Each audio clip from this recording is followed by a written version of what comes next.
ever. Before I was a Scientologist, I never agreed with psychiatry. And then when I started studying the history of psychiatry, I started realizing more and more why I didn't agree with psychiatry. And as far as the Brooke Shields thing is, look, you got to understand, I really care about Brooke Shields. I think here's a wonderful and talented woman. And I want to see her do well. And I know that psychiatry is a pseudoscience. But Tom, if she said that this particular thing helped her feel better, whether it was the antidepressant or going to a counselor or a psychiatrist, isn't that enough? Matt, you have to understand this. Here we are today, where I talk out against drugs and psychiatric abuses of electric shocking people, okay, against their will, of drugging children with them not knowing the effects of these drugs. Do you know what Adderall is? Do you know Ritalin? Do you know now that Ritalin is a street drug? Do you understand that? The difference is, this was not against her will, though. Matt, this wasn't against Brooke's will. Matt, I'm asking you a question. I understand there's abuse of all of these things. No, you see, here's the problem. You don't know the history of psychiatry. I do. Aren't there examples, and might not Brooke Shields be an example of someone who benefited from one of those drugs? All it does is mask the problem, Matt. And if you understand the history of it, it masks the problem. That's what it does. That's all it does. You're not getting to the reason why. There is no such thing as a chemical imbalance.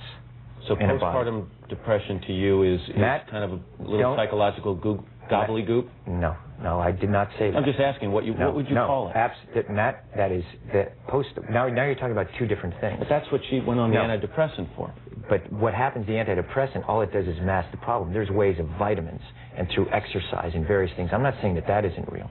That's not what I'm saying. That's an alteration of what I'm saying. I'm saying that drugs aren't the answer, that these drugs are very dangerous. They're mind-altering, antipsychotic drugs. And there are ways of doing it without that so that we don't end up in a brave new world. The thing that I'm saying about Brooke is that there's misinformation, okay? And she doesn't understand the history of psychiatry. She doesn't understand in the same way that you don't understand it, man.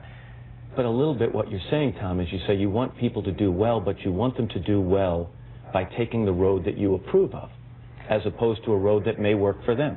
No, I'm not. Well, if antidepressants work for Brooke Shields, why isn't that okay? I disagree with it. And I think that there's a higher and better quality of life. And I think that promoting, for me personally, see, you're saying, what, I can't discuss what I want to discuss? No, you absolutely can. But Matt, you're going in and saying that I can't discuss that. I'm only asking, isn't there a possibility that, do you examine the possibility that these things do work for some people? That yes, there are abuses, and yes, maybe they've gone too far in certain areas. Maybe there are too many kids on Ritalin. Maybe electric shock is... kids on Ritalin? Matt. I'm just saying, but aren't there examples where it works? Matt, you don't even, you're glib. You don't even know what Ritalin is. If you start talking about chemical imbalance, you have to evaluate and read the research papers on how they came up with these theories, Matt. Okay, that's what I've done. And you go and you say, where's the medical test? Where's the blood test that says how much Ritalin you're supposed to get?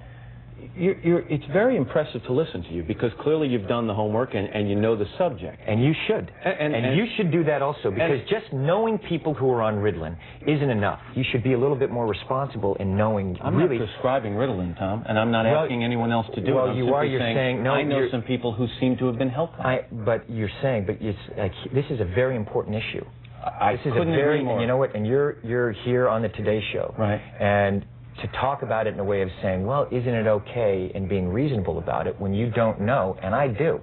I think that you should be a little bit more responsible in knowing what it is, because you communicate to people. But you're now telling me that your experiences with the people I know, which are zero, are more important than my experiences. What do you mean by that? You're telling me what's worked for people I know, or hasn't worked for people I know, and I'm telling you I've lived with these people, and they're better. So you're advocating it? I am not. I'm telling you, in their case, in their individual case, it worked.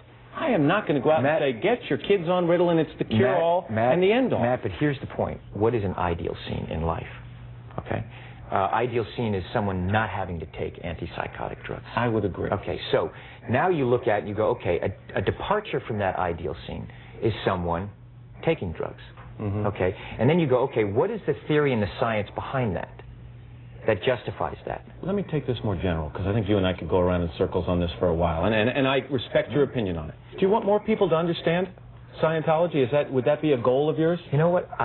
Absolutely, of course. You know, how do you go about that? You just communicate about it, and the important thing is, like, you and I talk about it, whether it's, look, if I want to know something, I go and find out, because I don't talk about things that I don't understand. I'll say, you know what? I'm not so sure about that. I'll go find more information about it, so I can come to an opinion based on the information that I have. You're so passionate about it. And I'm passionate about learning. I'm passionate about life, Matt.